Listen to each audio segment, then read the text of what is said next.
Ce 23 février 2025 s'est déroulé au sanctuaire marial de Elinkine, la 12e édition du pèlerinage des scouts et guides de la Casamance. Autrement, la pensée scout et guide sous le thème « Scouts et guides pèlerins de l'espérance, vivant engagés au service de la paix, la citoyenneté et la cohésion sociale ». L'instar de tous les scouts du monde entier, ou bien des scouts et guides du Sénégal regroupés à Popenguine, et nous, les scouts de la Casamance, ou bien les scouts et guides de la Casamance, regroupés au sanctuaire Notre-Dame de la Mission d'Elinkine. Nous sommes là pour commémorer l'anniversaire de la naissance de nos deux fondateurs. Comme je l'avais tantôt dit, il s'agit de Robert Stephenson Smith Baden-Powell et de sa femme Lady Olaf Powell, tous nés un 22 février. Donc c'est ça notre raison d'être à Elinkine depuis hier, pour célébrer la pensée scout et guide. Et le thème de cette année coïncide un peu avec l'actualité concernant le jubilé, parce que le Saint-Père a déclaré cette année une année jubilaire qui se fait à chaque 25 ans, et donc avec un thème qui nous parle du pèlerin, qui nous parle de la cohésion sociale, qui nous parle de la citoyenneté et qui nous parle de la paix. De nombreuses autorités de la région de Ziguinchor étaient venues prendre part à cet événement, parmi lesquels le nouvel évêque du diocèse de Ziguinchor, qui a célébré même la messe. Parlant du thème, Monseigneur Jean-Baptiste Walter Manga a invité les scouts et guides de garder toujours l'espérance en soi, quelles que soient les difficultés. Donc le thème a insisté sur le fait que scouts et guides sont des pèlerins de l'espérance, pour rejoindre ainsi le vœu du pape François dans le cadre du jubilé de cette année qui est fondée sur l'espérance. Et je pense que nous-mêmes, chacun de nous doit se laisser interpeller par cette notion d'espérance. L'espérance qui fait de nous des gens qui sont en marche vers un but, vers quelque chose, des gens qui sont en marche vers quelqu'un. Et pour nous chrétiens, ce quelqu'un, c'est le Christ qui nous attend, qui nous a précédés et qui nous attend. Et que le chrétien vit dans cette espérance et que, comme je l'ai dit dans mon homélie, chaque pèlerinage nous rappelle que nous sommes en marche vers quelque chose. Lorsqu'on perd le sens de la vie, mais notre vie n'a plus de sens, et voilà pourquoi parfois on en vient à la rompre. On voit des gens qui se suicident, mais c'est parce qu'il n'y a plus de perspective. Le chrétien ne voit pas, il ne peut pas se suicider parce qu'il a face à lui quelqu'un qui l'attend.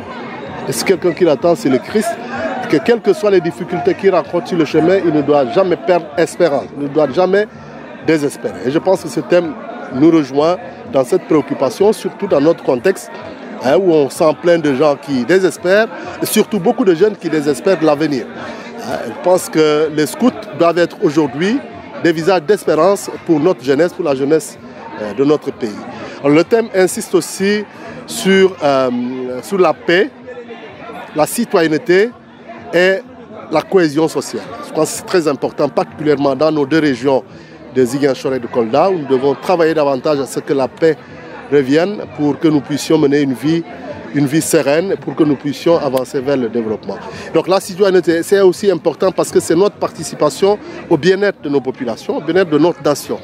Et que les scouts doivent bien former les jeunes à être de bons citoyens pour l'avenir de notre pays et aussi et surtout pour la cohésion sociale.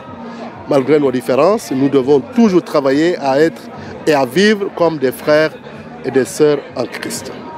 Monseigneur Jean-Baptiste Walter Manga a invité les parents ainsi que les aumôniers de ces mouvements d'accompagner les jeunes dans leur vie de foi. Alors, le premier appel, c'est à l'endroit des parents. Puisque nous avons des jeunes qui ont des familles et c'est les parents qui autorisent leurs enfants à aller au scoutisme, à aller au guidisme, à aller dans d'autres mouvements tels que le CVAV.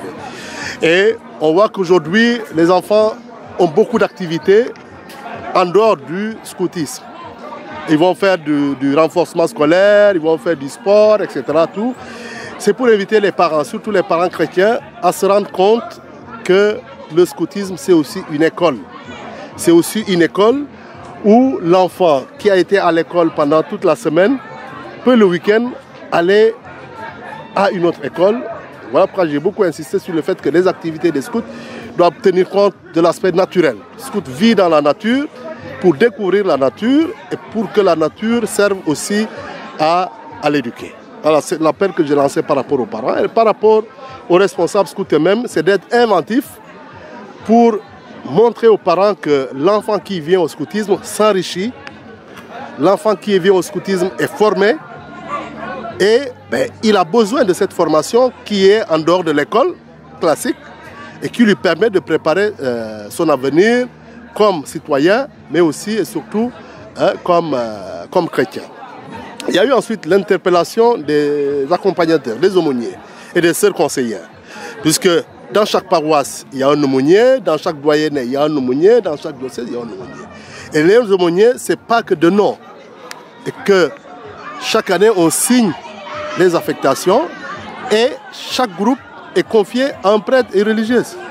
Le pèlerinage est unique dans l'année et il n'y a pas de raison que le jour le plus important où tout le mouvement se regroupe autour de la Vierge Marie pour prier, pour rendre grâce, que ceux à qui on a confié ces groupes-là, c'est-à-dire les aumôniers, les sœurs conseillères, brillent par leur absence. Là, on a vu, je félicite et remercie ceux qui étaient là, mais on a vu que la grande majorité de ceux à qui on a confié ces jeunes ne sont pas présents à l'occasion d'un pèlerinage comme celui-là. Donc j'ai déploré ce fait. Je pense que nous allons travailler à faire en sorte que ceux à qui on confie ces jeunes puissent faire le travail avec les responsables de ces mouvements, que ce soit les scouts et les guides ou encore les CVAV. Il faut vraiment que ceux qui leur sont confiés puissent voir et sentir leur présence. Ils étaient des milliers de scouts et guides venus de toute la région de la Casamance pour célébrer à Elenkin l'anniversaire de naissance des fondateurs de leur mouvement. Pour rappel, Madame Poel et sa femme Olave sont tous nés un 22 février et depuis des générations, leur anniversaire de naissance est toujours immortalisé par les scouts et guides du monde entier.